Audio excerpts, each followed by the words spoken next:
Hi viewers, welcome to our channel. ప్రస్తుతం మనతో పాటు సీనియర్ జర్నలిస్ట్ ఇమ్మంది రామారావు గారు వారితో ఒకసారి మాట్లాడదాం. సార్ నమస్కారం. సార్ నమస్తే బాబు. సార్, షర్మిల గారు రాజకీయ జర్నీ చూస్తుంటే అంటే ఫ్యూచర్ని గతాన్ని ఈ రెండింటిని కూడా దృష్టిలో పెట్టుకుంటే ఆమె వృధా రాజకీయం అని చెప్పేసి చాలా మంది అభిప్రాయపడుతున్నారు. సార్, మరి నిజంగా అంటే ఎటువంటి ప్రయోజనం ఉండదు ఆమె రాజకీయ జర్నీలో అంటున్నారు.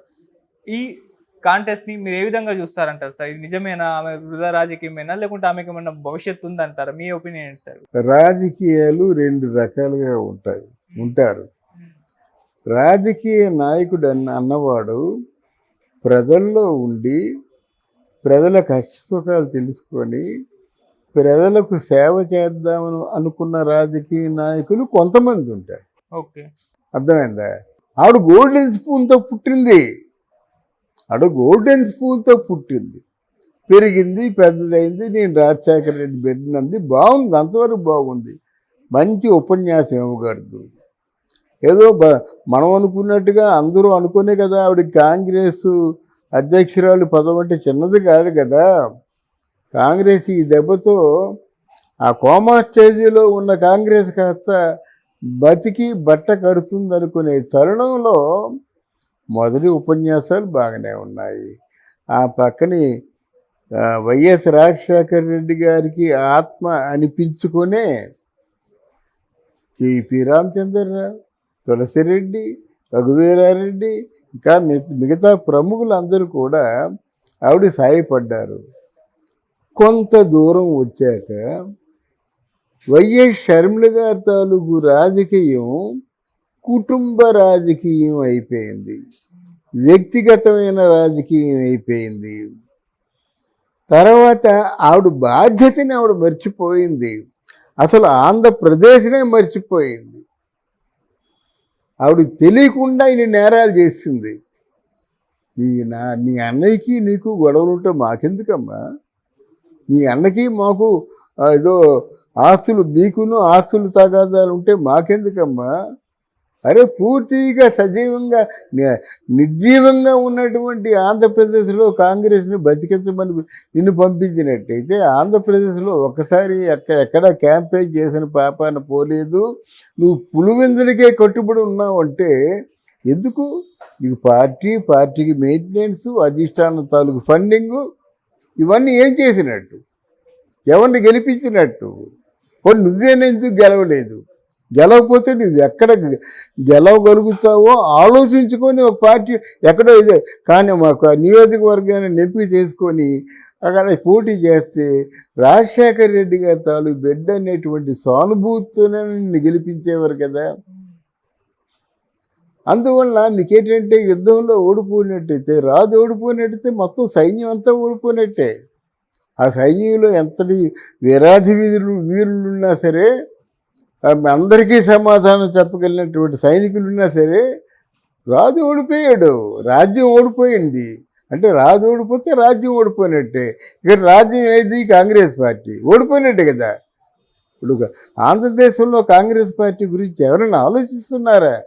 ఈ ఆలోచించకుండా చేసింది నువ్వు కాదు, నేను. మొదట్లో వైఎస్ షర్మిల గారి తాలూకు ఆ ఫోర్సు, ఆ వచ్చే వేగం చూసి పర్వాలేదురా, బతికేస్తుంది కాంగ్రెస్ పార్టీ. ఇంకో 10 ఏళ్ళకైనా, ఇంకో 15 ఏళ్ళకైనా అంటే ముఖ్యమంత్రి అయ్యే అవకాశం ఉంటుంది అనుకుంటే కేవలం నీ వ్యక్తిగతమైన స్వార్థం కోసం మనం వైఎస్ వివేకానంద రెడ్డి తాలూకు మరణాన్ని మనం కించపరచడం లేదు, తక్కువ చేయటం లేదు. అంటే ఆంధ్ర రాష్ట్రంలో ఎంతోమంది చచ్చిపోయారు. వాడికి నువ్వు నువ్వు ఆ కల్ప్రిట్స్ని బయటికి లాగు, ఎవరైతే హంతకులో వాళ్ళు బయటికి లాగు. అంతేగాని అంటే ఆంధ్రప్రదేశ్లో కాంగ్రెస్ అంటే ఓన్లీ పులివెందులు కాదు, ఈ మిగతా ప్రాంతాల మీద దృష్టి పెట్టకపోవడం షర్మిల చేసిన 100% రాంగ్. ఇప్పుడు ఆంధ్రదేశంలోకి వెళ్తే ఏమి వెళ్తుందండి? ఏమి నడుగుతుందండి? ఇక్కడ సజావుగా పరిపాలించే 2 పెద్దలు ఉన్నారు. ఎవరు? చంద్రబాబు నాయుడు, పవన్ కళ్యాణ్ను. వాళ్ళని గౌరవించే వ్యక్తిత్వం నీకుంది. వాళ్ళంటే ఎట్టి పరిస్థితుల్లో కూడా శత్రుత్వ ధోరణి లేదు. చంద్రబాబుని గౌరవిస్తావు, పవన్ కళ్యాణ్ని గౌరవిస్తావు. ఒకానొక సందర్భంలో పవన్ కళ్యాణ్ అన్న నన్ను రక్షించనేటువంటి మాటలు కూడా వచ్చాయి. ఇప్పుడు వాళ్ళని ఎలా తిడతావు? తిడితే కానీ మీకు ప్రజలు నమ్మరు కదా. ఉపన్యాసాల ధోరణి ఉండాలి, ఆ తర్వాత ఏమో మీ తాలూకు కార్యాచరణ ఉండాలన్నమాట. ఇంత గొప్ప గోల్డెన్ స్పూన్తో పుట్టినటువంటి ఎన్ని కష్టాలు పడుతుందిరా, తిండి లేక, తిప్పలు లేక, అన్నం లేక, ఆహారం లేక అని ప్రజల్లో ఒక మార్పు రావాలి. ఆ మార్పుని తీసుకొచ్చిన వాడే పవన్ కళ్యాణ్. ప్రజల్ని డబ్బుతో కొనలేరండి, ప్రేమతో కొనగలరు. అది బాగా ఫాలో అయ్యాడు పవన్ కళ్యాణ్. ఎందుకంటే డబ్బుతో ఎంతకని కొంటారు? జవహర్లాల్ నెహ్రూ ఉన్నాడు, మరి గాంధీ మహాత్మా ఉన్నాడు, జవహర్లాల్ నెహ్రూ కప్పెట్టినంత డబ్బుతో ఉన్నాడు. మరి జనం మనసును గెలుచుకోలేకపోయాడు కదా. మహాత్మా గాంధీ ఎందుకు గెలుచుకున్నాడు? ఆయనకి ఇల్లు వాకే లేదు, పిల్లలు లేరు, ఎవరూ లేరు. నిరంతరం నా దేశం, నిరంతరం నా ప్రజలు, ఏదో బానిస సంఖ్యలు, ఇవి తప్ప ఇంకేమి లేవు కనుక ఆయన నాయకుడయ్యాడు.